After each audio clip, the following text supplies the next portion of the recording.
People with ADHD and autism are living in a world that wasn't designed for them.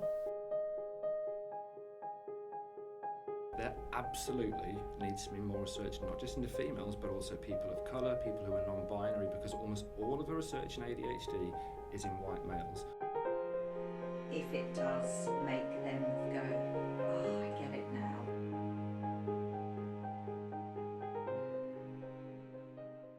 When I was 6 years old, I was diagnosed with attention deficit hyperactivity disorder, or as it's more commonly known, ADHD. Being 6 years old, it didn't mean an awful lot to me at the time, but as I got older, I did realise that there were some slight differences between me and my friends. Seeing as I was so young, I don't remember that time too clearly, so I'm going home and calling in someone who knows me very well, my mum. She was the one that recognised I was struggling and fought to get me a diagnosis, so I'm excited to tell her about this documentary. So for the end of the year, I have to make a documentary. Yes. So I was thinking, or I am doing, a documentary on the underdiagnosis of ADHD in girls. Oh, that's a good idea. Yeah. Because you know all about that. I do know all about that, yeah. Yes. So I just, wanted to know why you sought after my diagnosis. What was it that made you think, It's a job to know what is personality and what is a trait. And I could see that you weren't keeping up with your classmates. You couldn't write your name by the age of about 7, and you've only got 5 letters in your name, so You're joking. that wasn't hard. No, it was. You had a lot of I difficulties. couldn't write my name. Not properly. And then obviously comprehension in school and stuff like that. It just wasn't happening.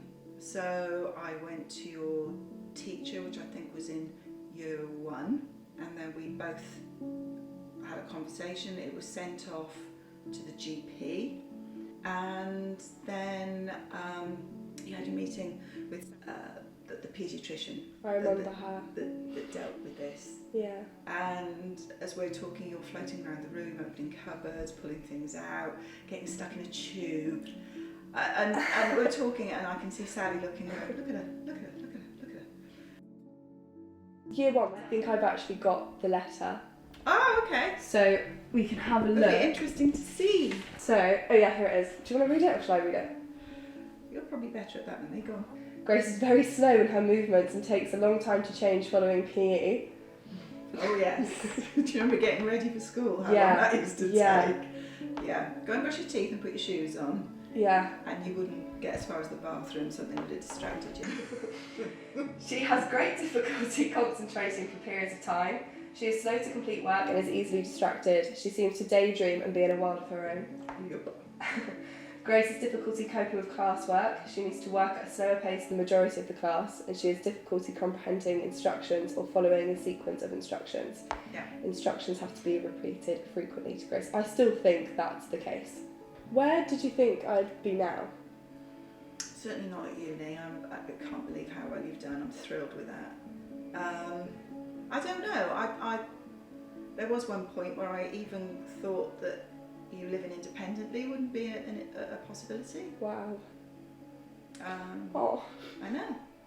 For a mum, that's hard. That's really hard. Because you want your kids to do well. Yeah. Oh, Mum.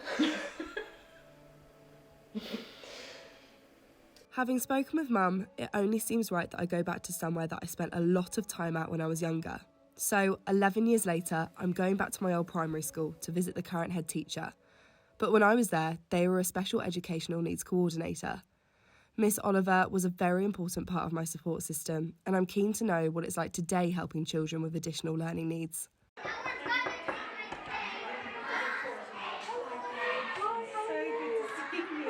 Amazing. Thank you so much for coming. So my name's Sarah Oliver. I'm the head teacher of Rowledge Primary School. I actually also oversee special educational needs in our school. Here in my school, our sort of term is notice everything. So when a child comes in year R, we'll be looking for anything that we would sort of think, is that neurotypical, is that not? Children with any learning need as a generalisation, and it's absolutely not all the time, but boys tend to be outwards in showing things, more physical in showing things, more vocal in showing things. Girls, it's known that they mask their sort of characteristics, and I think sometimes these tick lists, particularly with ADHD and ASD, if girls are masking things, you would tick no on all the questions, and then, you know, the poor parents going out of their mind because it's, well, of course they have got something. Masking is a phrase that refers to the way that neurodivergent people change their behaviours to try and fit in with others around them. It's known that at school age, girls do this at a higher rate than boys. This then contributes to a late diagnosis.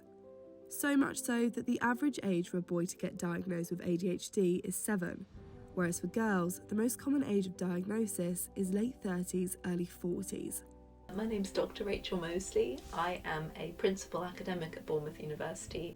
I always had a great empathy for autistic people because I had always struggled with making friends and socialising and just fitting in, really. However, I didn't at the time know I was autistic, which was why I think why I felt that empathy. So how old were you when you got your diagnosis then? I was 28, yeah.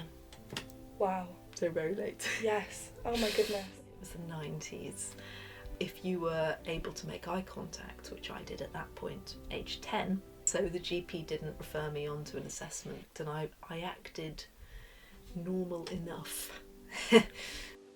As a society, we're unfortunately much less sensitive and much less used to how neurodivergence looks in girls, female presenting children, and our diagnostic tools are really not adapted sensitively.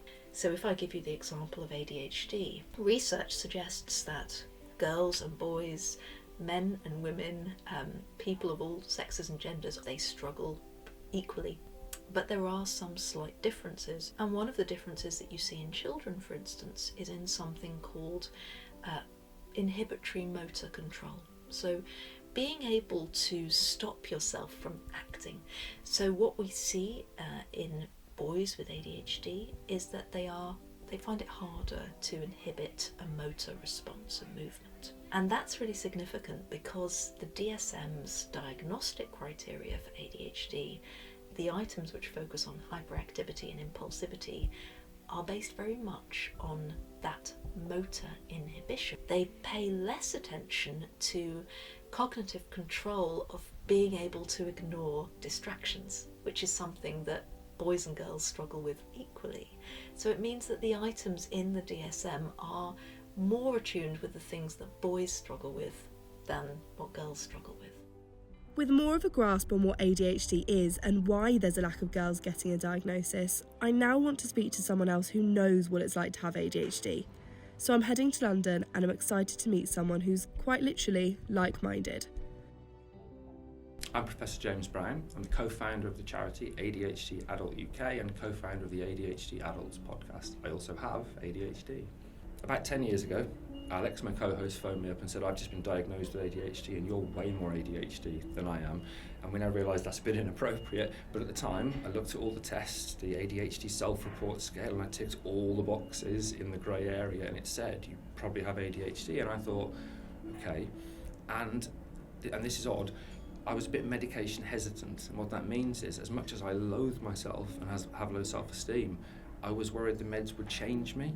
So I just put it out of my mind until lockdown, and many people report this, that during lockdown, spending every day in the same room, in the same house, really compressed my mental health, and I realised I have to get this diagnosed. So that's actually really interesting that you said that, because I've actually just gone to my GP last week to speak about medicating for the first time.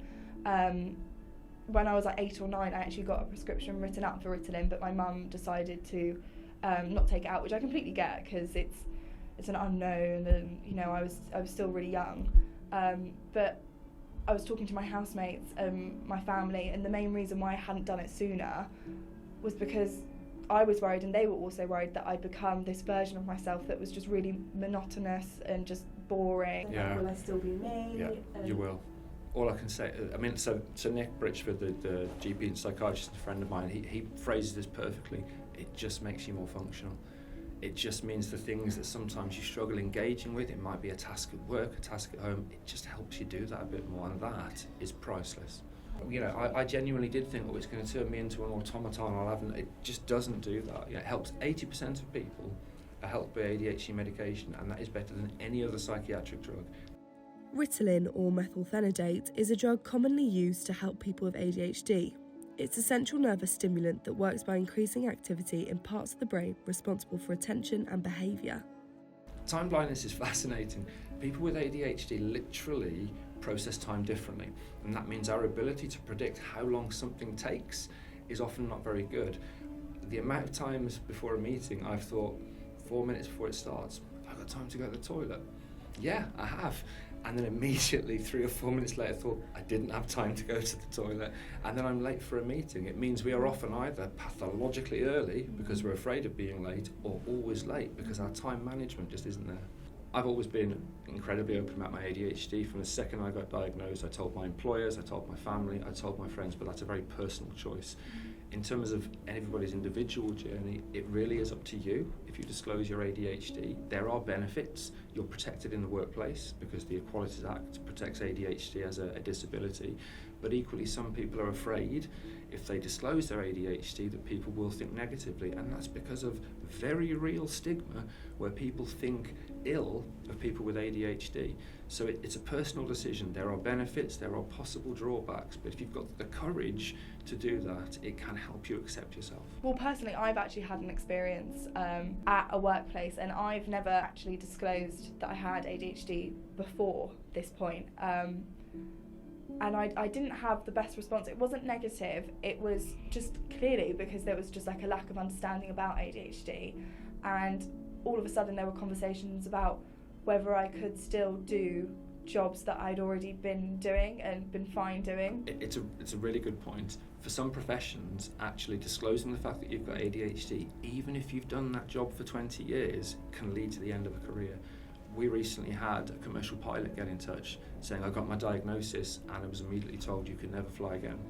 I can't imagine doing that, getting to that point where you need help and then being told, even though you've had ADHD for your whole life, now you're treated, you can't do that job. We hear from pharmacists and nurses who are afraid to disclose their ADHD because of something called fitness to practice.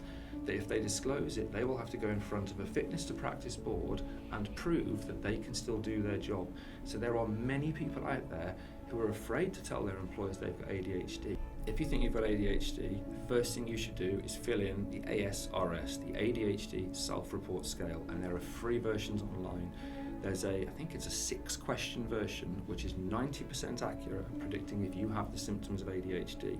If that score suggests you do, book an appointment with your GP immediately and ask to be referred. Now, in some areas, the waiting list is many years. If you're registered in England, you can ask to be referred currently via a scheme called Right to Choose to other providers where the waiting list is just 6 months. Unfortunately, that's not the same for Wales, Scotland and Northern Ireland. For more girls to get the diagnosis, there has to be an absolute root and branch change about how we educate educators, because currently teachers are still looking for naughty boys who are behavioural. They're not looking for introspective, daydreamy girls, and until that changes, we're still going to have significantly more boys being diagnosed than girls. So we have to re-educate teachers and support workers as well as GPs and primary care workers, so collectively they actually know what ADHD is.